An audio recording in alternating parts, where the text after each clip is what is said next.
Hello and welcome to the Crypto Club and Digital Assets Weekly Catch-Up on Zoom. If you're interested in crypto, blockchain, DeFi, NFTs, ICOs, STOs, TGs, any other three-letter acronyms really, this is the place to be. We hold these sessions every Sunday evening, 7 p.m. till 8 p.m. UK time, and everyone's welcome to join, novice and experts alike. If you're just learning about crypto and blockchain, then stick around and see what we talk about today. If you're someone who's running a project or is more experienced, then come on and join us and talk about what you're working on. We never know quite what we're going to end up talking about, can completely vary from central bank digital currencies and regulation right the way through to the latest developments in NFTs and the metaverse. So let's see who's going to come join us today.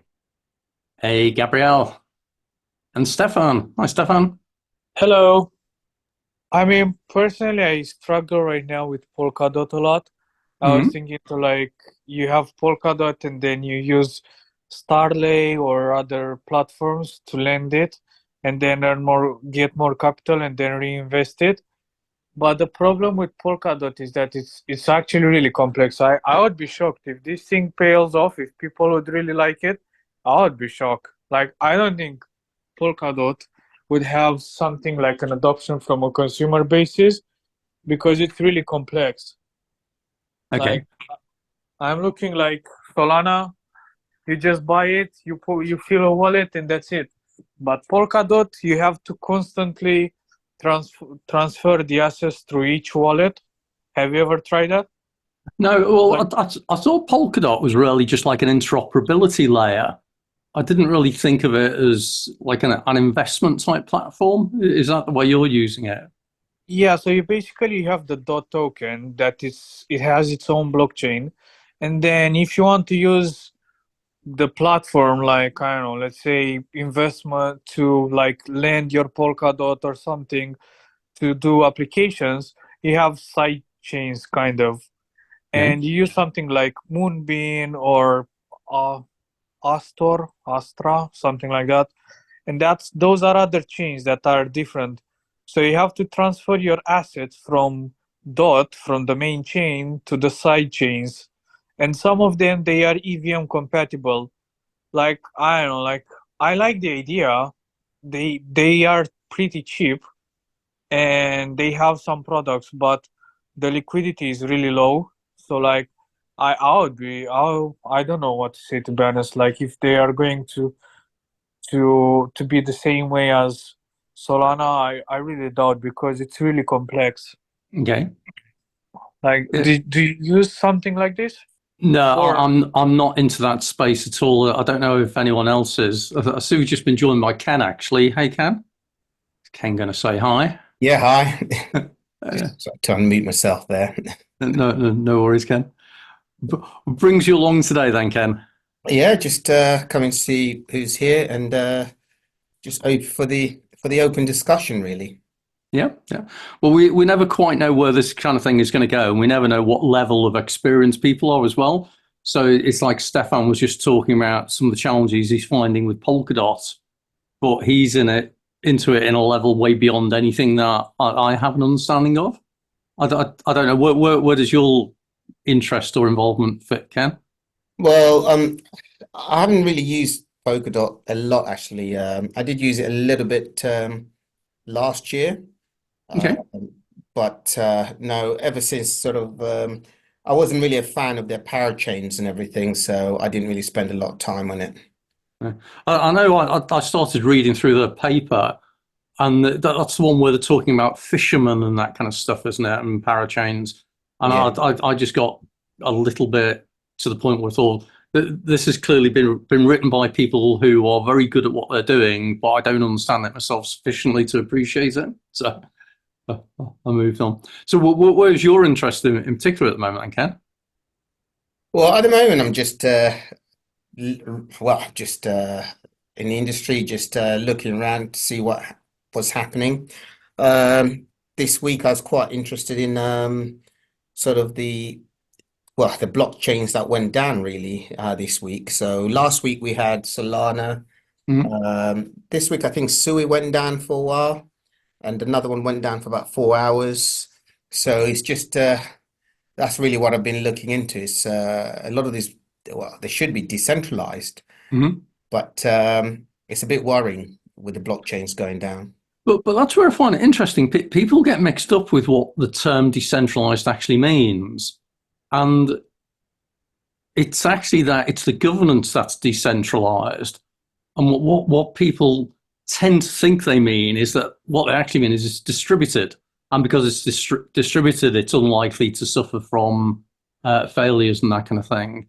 Well, I don't know what was the dropout this week, because I know that, as you mentioned with Solana last week, it just stopped mining for a period, didn't it? It just stopped producing blocks. Well, what was the one that happened this week? Well, that was the same thing with Sui. It just went down for a couple of hours. It stopped mining. But just going back to the decentralized, I mean, really, I mean, from my point of view, decentralized, if it's not decentralized, then it's kind of like it's just a blockchain. So you shouldn't really call it decentralized when it's not decentralized. And that's the issue with some of these newer blockchains. They seem to be very centralized. It's just, it's like layer twos on Ethereum. I know they're all centralized and they don't attempt to even say that they're decentralized because, they control the sequences. Yep. But the newer blockchains coming out, just unfortunately, if just so few people are running the nodes, it's probably, I mean, it takes me back to when, for example, you had Binance Chain when it first came out. A lot of people were complaining it's centralized because they only had, was it 31? They start off with 30 or 31, I can't remember. Validators. You had the same kind of thing with EOS and all those. But because there was, I mean, it might seem not that many, but at least, over 20, I think, is enough to make sure that the blocks just keep mining. And so it just means that these blockchains are coming out with, fewer than 20. I don't know how many, but fewer than 20 validators, which essentially means that they're very centralized. And it also, just increases the risk of the whole, but both the resilience piece, so, things falling over, but the whole notion of consensus mechanisms and that. If you've only got a small number of validator nodes, then the risk of it being corrupted in some way or being manipulated or the equivalent of a 51% attack or whatever, it just gets higher and higher with a smaller number of nodes, doesn't it? Yeah, that's the main issue, because when you have the bigger bigger blockchains, but even there's other blockchains out there that do have a lot of nodes running, so they don't have that issue of their blockchains going down. A lot of the older ones. So, but I think you're right. I seem to remember there being concern about EOS when it originally came out, about the distribution of validators or nodes or whatever, and how few there were, and how they're generally all owned and operated in the same region or the same people or whatever. But this is what I still find fascinating about this whole space, that it still feels as though we're in an experimental phase of discovering these kind of things. And that's where, when I start hearing things like layer 2 solutions, which seem to be a way of working around the principles of blockchains and proof of work, or whatever consensus mechanism. So I think layer 2s are just a way of avoiding solving the difficult problems in some way. Well, I mean, Vitalik came out, I think, 2 weeks ago when because obviously it's an issue that all layer 2 providers actually grappling with, because what they all say, it's they have the security of Ethereum, which is very true, but if you control the sequencer, you literally it's like a centralized database. His solution was that they should all use the same sequencer, but then that brings us back to the same problem that they had on the layer 1. Yep. Accepted. But I mean, the original white paper, when they talked about sharding, it talked about execution sharding. But now they're talking about, I mean, in their roadmap, they don't even talk about execution sharding. They're all in on layer 2s. And so they're talking about data sharding. And that's why, and Vitalik, obviously, he could see the problem there. And that's why he's trying to say, well, try and use the same. There is one project that's trying to do that, but all the big projects like, Polygon and Base, and I mean, there's no incentive for them to share their, first of all, revenue wise. Why would you want to share your revenue when you don't have to? Because I mean, Base, I think, is making something like 400 million on fees a year. Okay. From its sequencer. So which is the one that you say is doing it? You mentioned there's one chain that is doing it correctly or something. I think it's called Realtor or Realty, something like that. Can't remember. But what they do, what they are doing is actually quite new. I got to see them because I think they were raising money. But what they're basically doing is they're building up a sequencer, but just saying anybody can build on that sequencer. So that's how they're trying to say, look, come and build on our sequencer. And it's kind of like, I mean, on the layer one equivalent, I'd say it's kind of like Celestia, or Rune, Thorchain, that kind of stuff. So they're saying, come along, build with us, and you don't need to worry about any sequencing and all that. We'll take care of it. But like I say, the problem is, it's most people who build on who create a layer 2, they make a lot of fees on the on that sequencer system. Okay. So it's it's win one, win, lose the other, I suppose. It's one of those. Yeah, it's like I've still got doubts about layer 2s because it does feel as though you're just moving the problem somewhere else instead of actually tackling it at base. And it's interesting you're talking about like decentralization and that. Well, once you go down a layer 2 route, you've got potentially, as you mentioned, effectively the on-ramp and off-ramp, the interplay between layer 1 and layer 2 suddenly becomes a point of centralization. And so kind of defeats the object, really. So interesting. That is true, but I mean, you can have I think that's only true if you have maybe 1 or 2 bridges. But if you have multiple bridges, then you can decentralize it. You can have, let's say you have, I don't know, from Optimus or Arbitrum or whatever. If you have 100 bridges between Arbitrum, and so it removes that. But if you only have 1, like you did with Polygon for a very long time, and all the funds are sort of locked up in this one smart contract, it does. So again, but the problem is, again, as you mentioned earlier, it is pushing the issue just down the rail. I mean, I quite like sharding. I mean, Near protocol, they use sharding for the Near, and they seem to be doing well. But I think they're focusing on gaming or something. So, but like you said, we're still early. We'll have to wait and see. I'm looking forward to the next bull run because I want to see how all these new systems that we built over the last 3-4 years are going to handle the stress of the of a lot of transactions. We already know that Ethereum, the fees are going to go through the roof. So let's see if that will resolve any issues on the layer 2s. It'll certainly be interesting, but it's where I'm never convinced about where people are talking about bull runs and crypto winters and all this kind of thing, because that is simply I see it as fluff, really, in a way, because that doesn't actually impact the development of these new technologies and these new capabilities.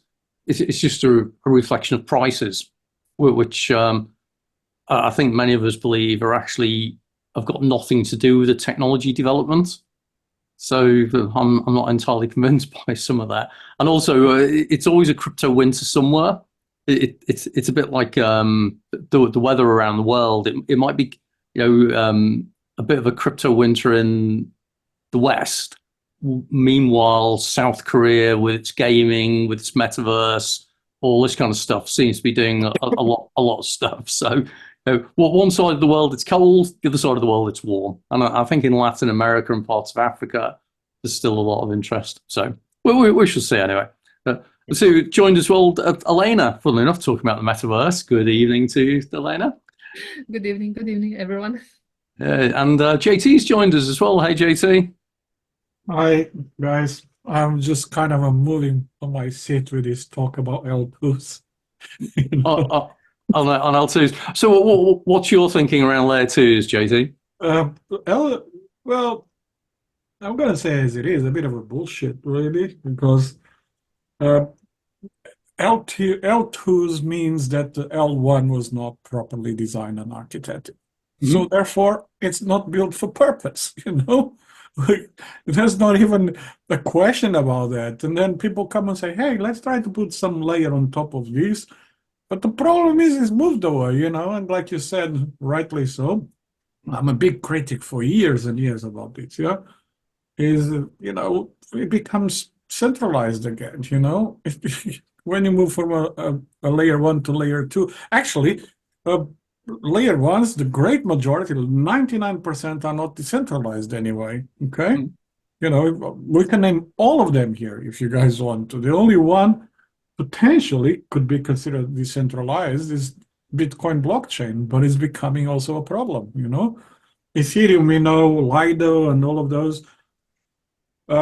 I mean, there's a lot of speculation at the moment, but, you know, the calculation is that 47% of Ethereum is controlled now by Chinese related liquidity companies, you name it, everything, because it moved away from actual people running the network, yeah, proof of work, to a model where, you know, you can put it on, I don't know, on Amazon, you know, that becomes a problem. If you run a node on any of those cloud providers, you then start to think about security aspect as well. I mean, there's so many conversations around that. And moving then a layer 2, it actually the problem becomes even worse, you know? So I am really, really disappointed with all of those billions that majority of these guys were creating L1s.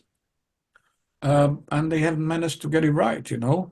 Yes, Near is great, you know, we built on Near, as you know, Gary, I told you guys before, and the sharding is brilliant, like, you know, you said it before, I think it was Ken, wasn't it? It's Nightshade, yeah, it's potentially scale infinite, you know, but, you know, it's not decentralized, and chains like are being built that are good,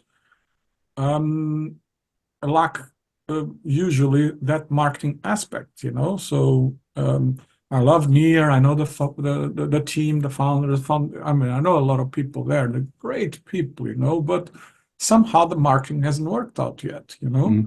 And that's the problem because, you know, you need scalability, you need all of that type of thing that it only comes as people are building and people are using, you know. Yeah.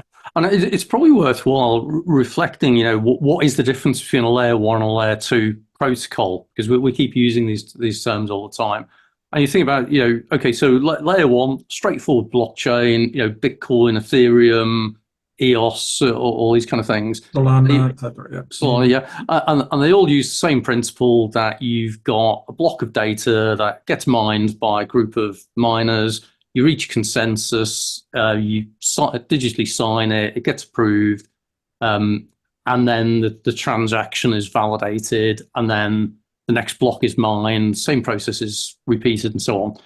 Which does mean that with some blockchain protocols, you know, Bitcoin is an example where there's a block that's mined every 10 minutes, which means in order for you to get several confirmation transactions, so to get kind of certainty, you need several blocks to be mined to be reasonably certain that nothing's going to be unwritten.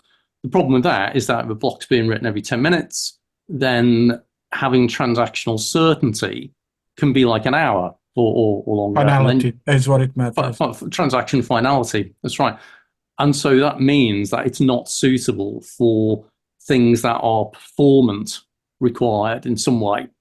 So if you go into Starbucks, you know, you're not going to be able to wait for 7 or 8 transactions to verify before you get your cappuccino, because that's going to take over an hour. Oh, yes. And if you're using Bitcoin, you know, if it's on a layer 2, you can go to Costa straight away within 10 minutes and pay with the same Bitcoin. So you can, you know, double spending. There was a guy in Australia that approved this, by the way, you know.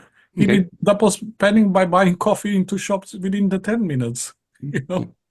So a layer 2, by equivalence, is it's kind of like holding a set of funds that, first of all, you set up an account on the main blockchain to say, like, you know, Gary's got a Bitcoin, Elena's got a Bitcoin, Costa's got a Bitcoin. and then you actually trade between each other off-chain through what's known as layer 2 protocol, and that's where we all agree to pay each other directly, not going via the main blockchain, but at any point, Elena might be sending me some crypto, I might be sending Costa some crypto, Costa might be sending Elena some crypto. At any point, any of us can declare, right, that's it. We want that to all be finalized and netted out now.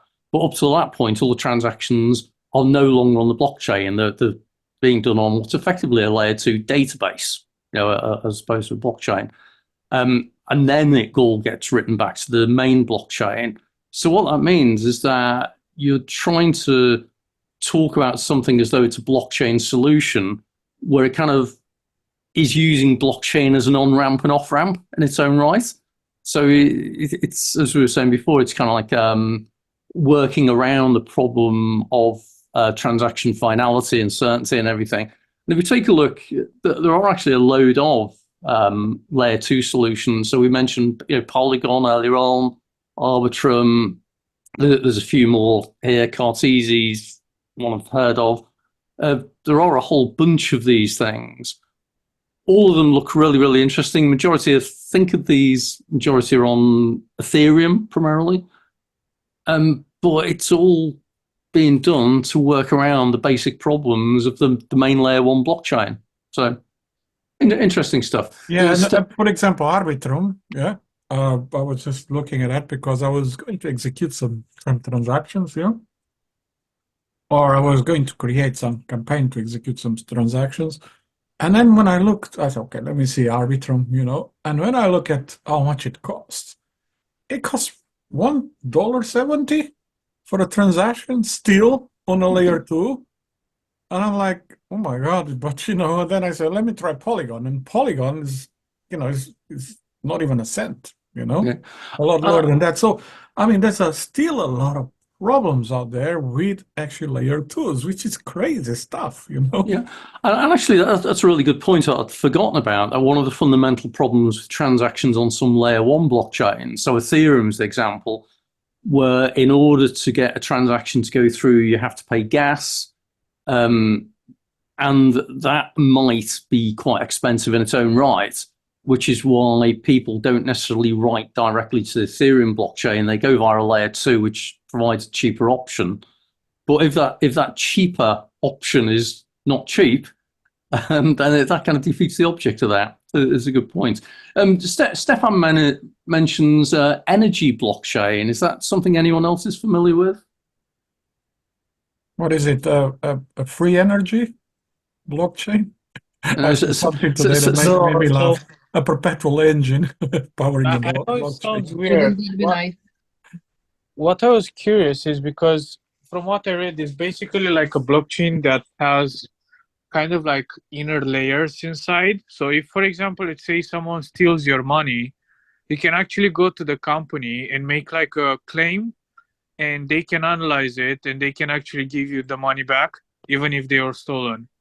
Like, I was actually interested more like to understand if someone understands this, because I personally think this could be huge, like as people, because we can lose money and someone can steal our money, but if we can get them back and somehow the system is decentralized, I think this could be a really big thing.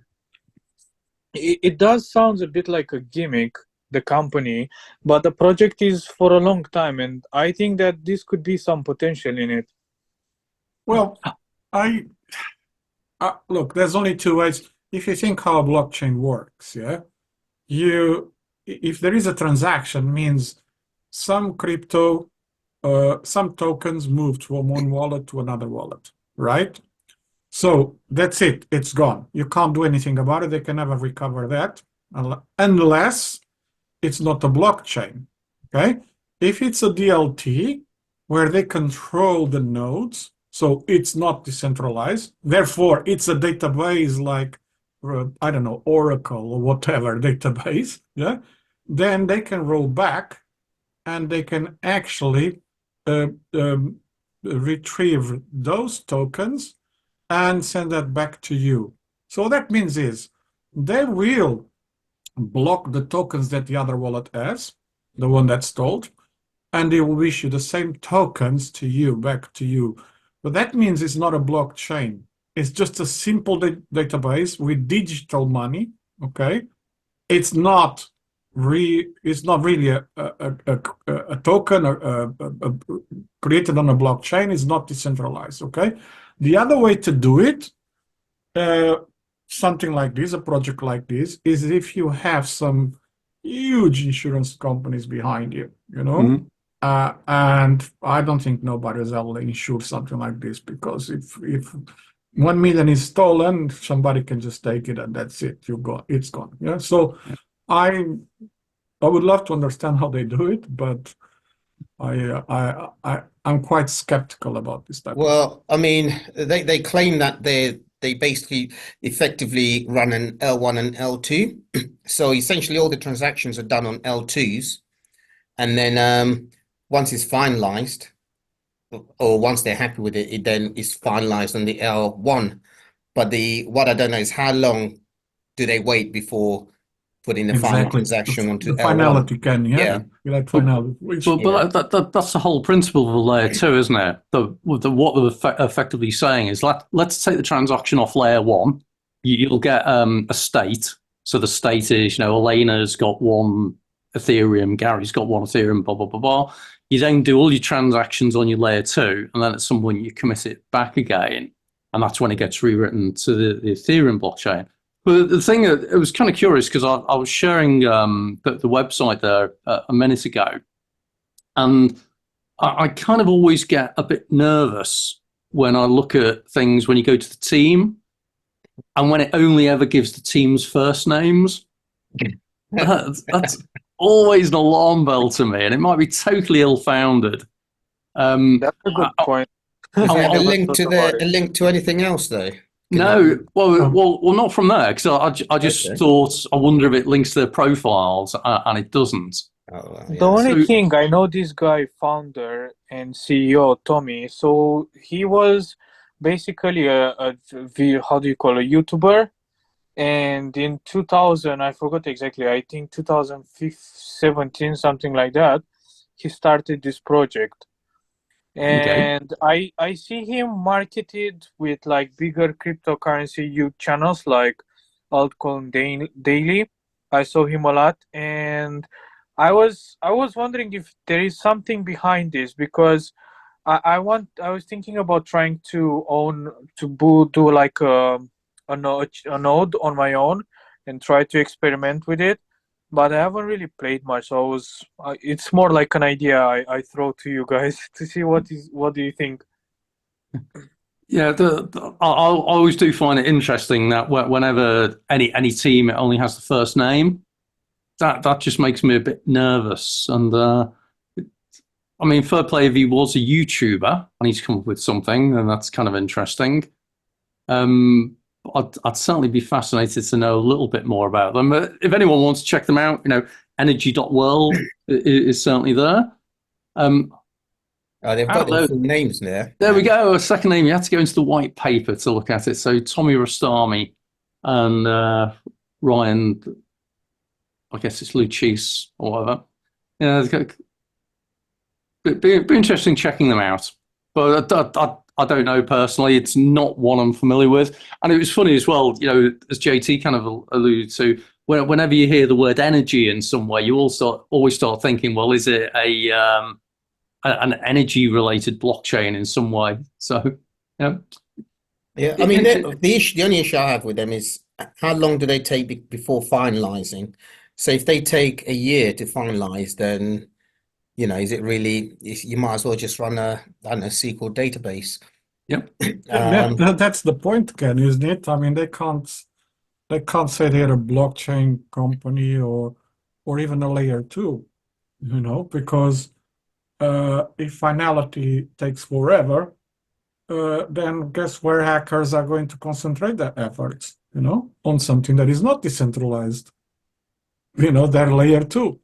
It's as simple as that. That's why the Polygon, they almost lost all of their supply in December 2021, you know, when that Yeah, German but that hacker- wasn't the bridge. That wasn't on the actual Polygon. That was the bridge between Ethereum and Polygon that Uh, held all was it a the bridge? I can't remember, but it was the yeah, entire supply, it was the 25 bridged billion. assets they had, you know, because obviously that's where the honeypot is, all these No, Ken, it's not that one. It was one where the entire supply could have been taken. 25 billion at the well, time. that's a lot. Yeah, that was December 2021. So, I mean, where do I start on that one, you know?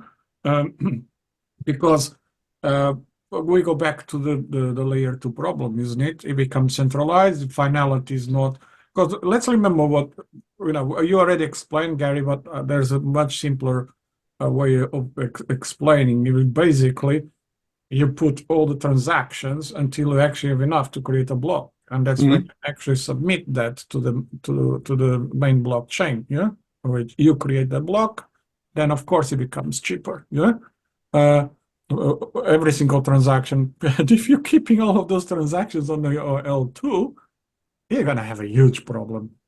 Well, here we go. In fact, you know, I just pulled up on the screen now.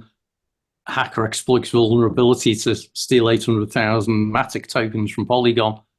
And it's exactly it. You start creating effectively a honeypot, as you say, that just makes it attractive, that either you work out a way of hacking it, or I think the other thing that was happening for a while, I seem to remember around about 2018, 2019, was that people were not necessarily hacking by looking at bugs in the code or anything, but they were simply exploiting market manipulation.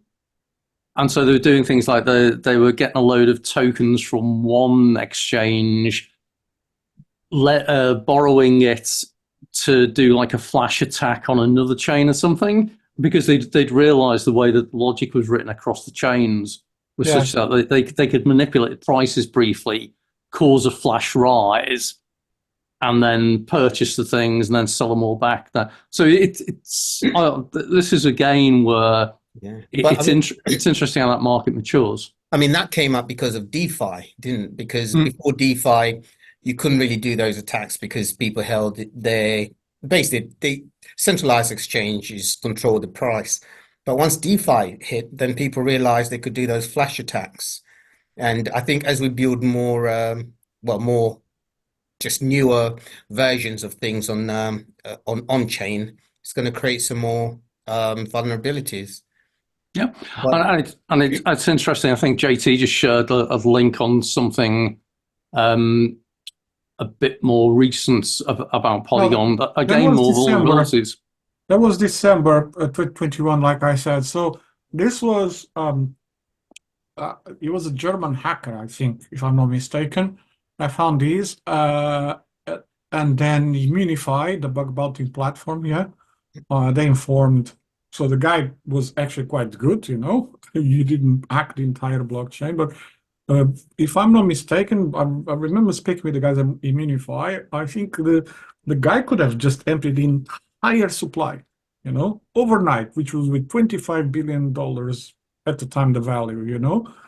So again, a lot of this stuff, anything that is a second layer is going to be a target for hackers, you know. It's as simple as that.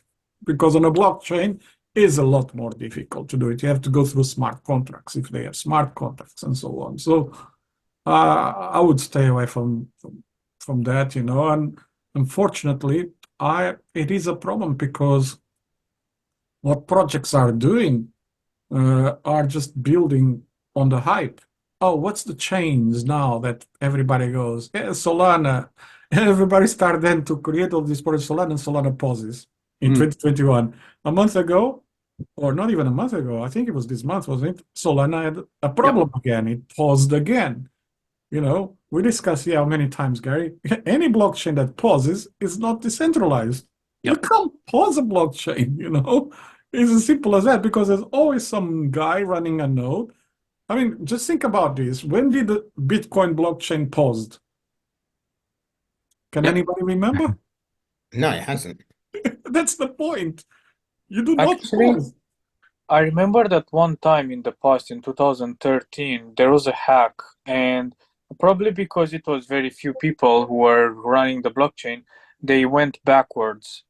That's what I know, but it was only one time. It was talking about the fork. So there was a No, there was a are you fork sure at it the was a time. fork? Sorry? Are you sure it was a fork? Because I remember they rerun the blockchain backwards. But I think it was because people were very few who were having the blockchain, and probably they went on agreement like, okay, let's just go backwards and take the money of the hacker. But I that's how I remember, to be fair. I don't think that was on Bitcoin though, was it? No, it was It must have been the early days. it was a fork, okay? I mean, this is the thing. The only thing that I recall where anyone's ever rolled anything back was as a result of the DAO hack on Ethereum in, was it 2017? And that did lead to a rollback, which is why we've ended up with Ethereum Classic and Ethereum, so ETC and ETH. But I'm not aware of anything that actually happened on the Bitcoin blockchain. Well, I remember that Ethereum 1 and Ethereum Classic situation. It was a lot of discussions went on, and in the end actually proved at the time that Ethereum was centralized. Yep. Because I'd say 90% of the people were saying, do the rollback. And you had, about 10% who were very kind of the technical guys who said no. And then Vitalik kind of had the final call, and he just went with the majority. Well, this is where I still say that, Ethereum and Bitcoin in some ways are still experiments. And the DAO hack and the consequences of it was a good example of how it disproved certain things. It disproved, as you say, the whole decentralized nature by the very fact that there was a small group of people who could influence a decision. So it certainly wasn't proper decentralized governance. But that was as a start, like you say. I don't know about the Bitcoin one, but that, like Stefan mentioned, it might have been right at the beginning. But after that, we've had a lot. Even Gavin Wood, one of the co-founders of Ethereum, remember, he lost loads of, and we didn't do a rollback for that, or Ethereum community, may I say. And as it gets bigger, then obviously you can't do the rollbacks. But when it's a smaller chain, then obviously it's easy to do things like pause and all sorts of shenanigans that keep going on as well. Yeah, well, that's what I was just checking. There's this that happened to pull up this list of crypto hacks, and again, it's really funny that you get statements like it says here: hacking remains a major barrier to cryptocurrency adoption. And then when you take a look at all the hacks, okay, so this was the Ronin network, so it wasn't Bitcoin. Poly network, not Bitcoin. FTX was not a crypto hack. That was an inside job. Exactly, and it was a failure of company governance, not of a crypto hack in any way. Okay, Binance Bridge, so that's Binance. CoinCheck, that was NEM coin, so again, it's not Bitcoin. So all these ones, okay, Mt. Gox, again, that was an exchange that was sacked. Yeah. So it's funny, isn't it, that all talking the about things. Mt. Gox, they've still got, apparently they're going to release their bankruptcy Bitcoin this summer. Okay, well, that would be interesting. Said last August, so take it with a pinch of salt. Yeah, but this is, again, you look at this, okay, so Euler Finance, that was actually a wrapper on Ethereum.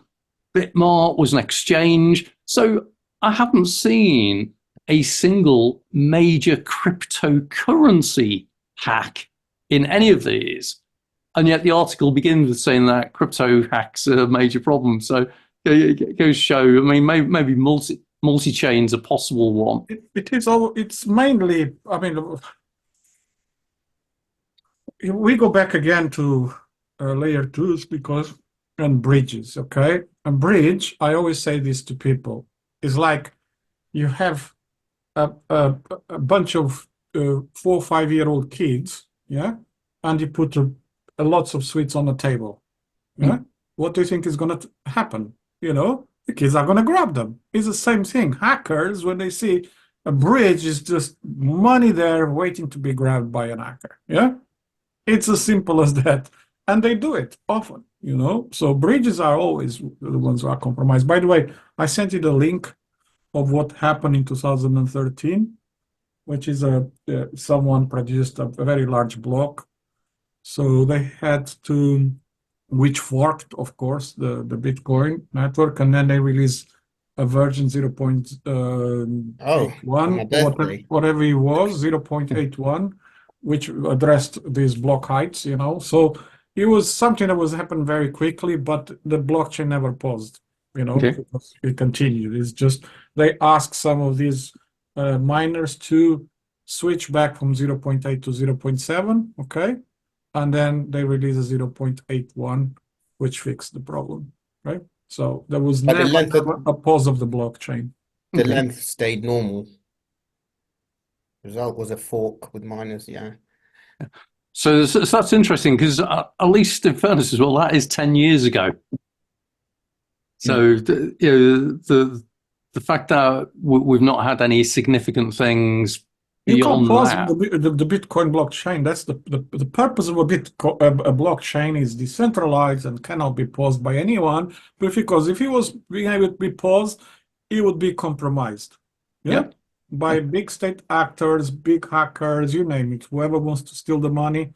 That's the purpose of decentralization. There is no central authority that can stop anything, you know. And people keep forgetting, and people put so much money in shit out there that drives me nuts sometimes, you know. They put this money on things that are credible and good. The adoption of blockchain and crypto will be so much far ahead, so much far ahead. And it's something as well, it shows that it's a good example of open source development on blockchains as well, how the community responded, and there's quickly a patch put in place that shows the kind of benefit on that. So yeah, interesting stuff, isn't it? And it's where I keep going back and saying, it still feels as though this technology is not at a truly matured state yet. There is experimentation, but at least with Bitcoin, you know, if that was the last major problem that happened 10 years ago, that's quite a good testimony to its resilience. I disagree, Gary, because the technology is actually mature already, has passed. I mean, it was 2009, okay? And of course, there's different variations, different approaches. A lot of them are validated that they work, okay? So they reach a level of maturity. Now, what has failed in a lot of these is actually the support around in making sure this technology becomes more mainstream and more apps are built on top of it, which has been always delayed by two things. One, regulation. Okay, we know that when there is regulation drives adoption. It has proven over the years, from the railways to, you name it, over hundreds of years that has happened. Okay, so the traditional players, banks, governments, all the people that have this control of this, and the power centralized and all of this stuff that we talk a lot sometimes, you know, they've been delaying this for a while, okay? So because the regulations are coming out now and everybody's coming, we're going to see an explosion of this. But the problem is, so far, people are only building the same stuff. They're building layer ones, layer twos badly, okay? Both of them, they are not decentralized because there is no appetite for money to building stuff on decentralized stuff, okay? Because of the reasons I said. And then people are building NFTs, metaverses, DeFis, you know, gaming, all of this stuff exists. Lots and lots of it. People pick up on something, they change a little bit here and there. Oh, it's a new DeFi project, you know? Thousands and thousands appearing constantly on different chains and another DEX, you know, continue to appear all the time. Instead of looking at what is out there in Web 2, and bringing all of that stuff into Web3, innovating, creating new things that people need to use every day, because the Joe Blogs out there is not going to use this. It's as simple as that. So there's no adoption because of that. So that's where I find it interesting, because the current news in the UK, and I think most of the people on the call today are in the UK, so it's kind of relevant, is how the UK government is talking about stablecoin regulation. And given that stablecoins, they are now a fundamental part of how a lot of crypto is traded. A lot of people who buy and sell crypto, they go via a stablecoin in some way. But it's interesting that the UK is trying to introduce regulation. I think they've suggested that they're going to try and get something in place within the next 6 months. But that will be interesting to see what impact that has on the market as well. Yeah, that's going to be interesting. I have something for you that you might not know, and for majority of people here, probably they don't know either. South Korea, stable coins have never been allowed. Okay, so you go through a process with the government that is insane. I think there's only one, if I'm not mistaken. But crypto is allowed for years and years and years. So you have to do a straight swap to their currency, and that's allowed.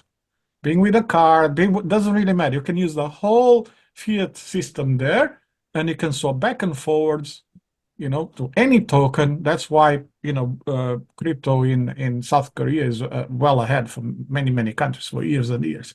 Yeah. But I didn't know that until about 2 years ago, I really didn't, I don't know why, but, But there's also differences. So some jurisdictions, people move on to stable coins for tax reasons. So if you trade from one crypto to another crypto, you park your profits in a stable coin and it's untaxed. But if you were to take it directly to fiat, a tax event is taken up. That's one reason. The reason, this is my personal thinking of my little knowledge of the banking system in the UK. At the moment, when you buy and sell shares, generally all over the world, you have a settlement thing. So you have T+3, T+4. It used to be T+20. In other words, you'd settle 20 days after you make the trade. It's been coming down consistently. And at the moment, it's about T+4. And in some jurisdictions now, I think Australia is talking about trying to bring it down to T+2. So there's a lot of stablecoin activity going on there. In the US, they want to bring it down to T+1. So in future, you could see that brought virtually down. And that's why I think the UK is going into stable coins, because with stable coins, you can bring it to T+1 very easily. And that's a multi-trillion market. And UK is the top in terms of the euro dollar, which is the biggest foreign exchange market in the world. So that's probably a defensive move in terms of the government. But that's where we start heading into the realms of central bank digital currencies, I guess. And you look at the work that the Bank of England's been doing of late, and it's well worthwhile checking their website, because rather than using stable coin to do settlements, if you actually use a central bank digital currency for settlements, then that takes you to T+0, because it's pretty much instant if it's all done that. Now, admittedly, CBDC is definitely not decentralized, it's definitely not cryptocurrency, but this is where the Bank of England's doing a fair amount of research into this at the moment. And I take your point, Ken, about how stable coins could be used to reduce settlements, equivalent transaction finality in a way. I'll give you, I do get a lot of people talking about that, and I'll tell you 2 reasons why I think CBDCs will not be used. Number one, each country, first of all, is going to be they're just not going to trust any other country's CBDC. Every single country is going to look at the other country's CBDC as a no-go. So that's one issue. So then if you want to trade the British pound, but you're based in Germany, you'll probably use the stable coin, and then the stable coin issuer, they'll deal with the CBDC and so forth. So that's what I think is one reason. And the second reason is political control.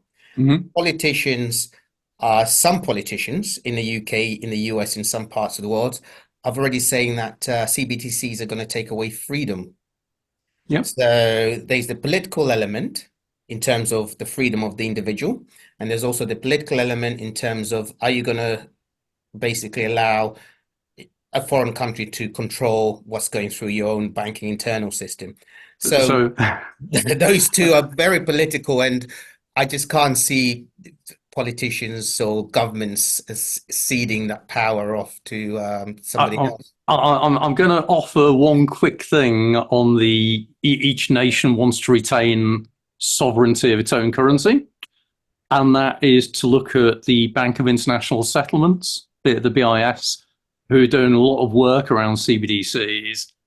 And so you think about how in Europe we have the euro. Well, that means that many countries have already ceded sovereignty of their currency. So, France no longer has the franc, Germany no longer has the Deutschmark, they're all using euros. So they've kind of ceded that already, and I think that's where the BIS is doing a lot of work on that. But that's because the Europe was trying to compete against the US. So let's look at China. China is not going to do that, and the international trade, that's going to happen because that's between nations trading between each other, and so they need a common framework. So that will happen between nations, but it's only a small percentage of the control that the nation will cede. The majority of the power, the US will want to keep its power, China will want to keep its power, Russia will want to keep its power. I mean, in the euro, you look at Latvia. Latvia is a small country. They're in the euro. You've got Croatia, I think, was the newest one to join a couple of years ago. But when you really think of the euro, the real two big guns in there is Germany and France, and they pretty much control it. So that's why the UK didn't join the euro, because they didn't want to cede the power when they were part of the EU. And I think the euro is a special case for a special area. I mean, there's been talks about some Asian countries trying to do that, and all of them, when it comes to ceding power, they bulk. Yeah, I guess the one to throw back is the other alternative that we've talked about on this session previously, which is the emerging influence of the BRICS nations, so Brazil, Russia, India, China, with the introduction of Saudi Arabia recently. And is it Venezuela or Argentina and a few other countries as well? They're now representing more and more of global trade in effect. And so there is the potential you could have an alternate to the petrodollar coming into being. So that could almost be another settlement currency for global trade, but we'll see. Have you heard anything about because I know I heard about this a long time ago, China testing their CBDC. Yep, the e-renminbi or ECNY. Yeah, so the last I heard was that I think they had about 100 million people on it. And they deployed it to certain regions in China.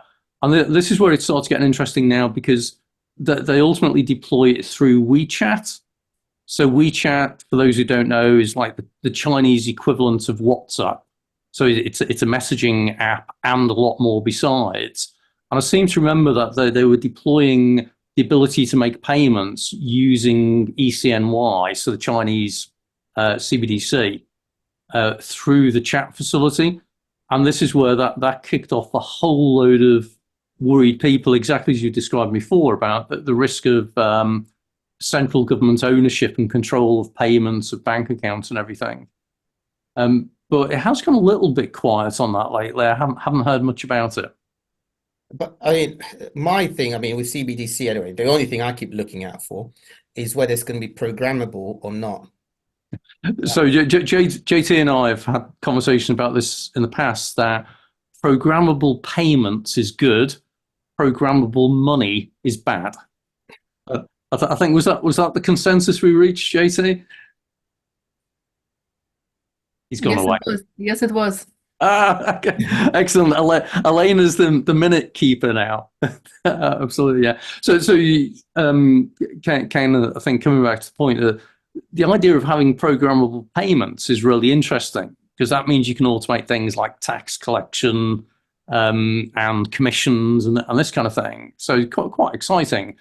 Programmable banking means that you've suddenly got the potential for a central authority to have complete control over who can spend what with whom under what circumstances.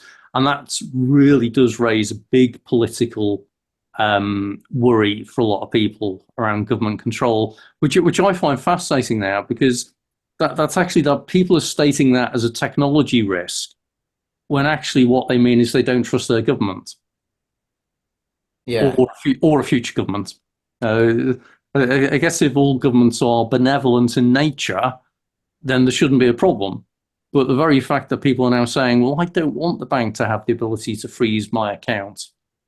But I think CBDCs are very bullish for crypto, for Bitcoin, because in effect, you'll have two systems running. Because some governments, I think, like the Chinese or others would probably go for the programmable money, and then other governments won't. But like you mentioned earlier, we're so early. I personally think that we're still building layer ones. I think in terms of the layer twos, we're kind of trying to run before we can walk. In terms of layer twos and all the other stuff, the dApps being built. We haven't resolved the layer one issue because, as we mentioned before, $1 for a transaction, I mean, even 10 cents for a transaction is too much. I mean, people are busy sending all sorts of rubbish on WhatsApp between each other. They don't want to pay for that, But the way I see it is like this. Yeah, we already have digital money. Okay, majority of the countries out there already have digital money. You don't have paper, actually, physical paper. You deal it with your credit card majority of times. Bank transfers, you name it, everything is digital. Yeah, so the money, majority of the money is digital these days. Yeah, it is on several databases. Is not centralized by a central authority that has a ledger. Yeah, okay, but they still have that central control because they are the ones who print the money. Okay, so the moving for digital payments to be on a blockchain, on a DLT, is what we've been discussing, which is good. Okay, so CBDC, programmable payment, good. Not of interest of many guys out there because they already have digital money. Okay, their interest is what we've been seeing over the years, yeah, which is really the abuse of power that politicians over the last 20, 30 years are trying to execute, and trying to move away, getting more and more power, centralize more and more, so they have more control, It's interesting. Just one more thing, Gary. Yeah, so this is the main problem, but I don't think they're going to be able to do that for two reasons. The US, they already have some states that said, no, I'm voted, that's it. You can't implement the US CBDC. And second, Germany, 68% of the money is still cash, Germans do not like credit cards. They pay money in cash. Take that away from them. Go and try to take that away from them in Germany. It will be a revolution, I'm telling you, I was going to quickly close off by just sharing this screen, which is showing all the development of CBDCs around the world. I think there's about 130 projects now. And it's interesting, all the levels that they're up to. And I was just checking on the one that was mentioned before, the Chinese one, the e-renminbi or ECNY, which actually this website says is a pilot state still with some developments going on. But folks are really interesting. Sorry, quickly, Stefan, go on. You had your hand up there. I'm curious if any of you have been to Denmark. Yeah. So in Denmark, there is no cash. Like when I've been in Denmark and I live there, like I could use mobile pay. It's like an app, kind of like a bank where you link your bank card. And then you can send money to another person via their phone number. They tell you their phone number. Like cash is not something often you see there. And if you pay cash, people would look like you. Because I come from Romania, I was having cash, and they would look at me and they were like, "Are you a drug dealer? Do you do bad stuff? Are you a criminal?" I'd be like, "No, I just have cash. Why do you pay cash?" Like that's how it was in Denmark and in Sweden. So that's why I'm like, I met like 70 years old people, they would still be with electronic money, and actually it shocked me in a way. But yeah. But I find it fascinating. We're going to have to close off on this now, which is a real shame because it's a fascinating area. Because you mentioned Denmark, but actually it was going to be Sweden that was going to be one of the first to introduce a government-run CBDC. They were looking at introducing it a year or so ago, and they've actually cancelled it, the e-Corona, and they've pushed it back to like a proof of concept. Folks, really sorry, as is always the case, just as this starts getting interesting is the time we have to finish, because we are actually overrunning slightly. So I just want to quickly say thank you everyone. Thank you very much to everyone coming along today and sharing the knowledge and insights. Lots of interesting stuff there, whether it ranges from layer 1s and layer 2s, crypto hacks, CBDCs. What else did we talk about? Stable coins now. So hope everyone enjoyed it, and hope to see you all again next week. Bye for now. Bye. Thank you. Thank you. Take care.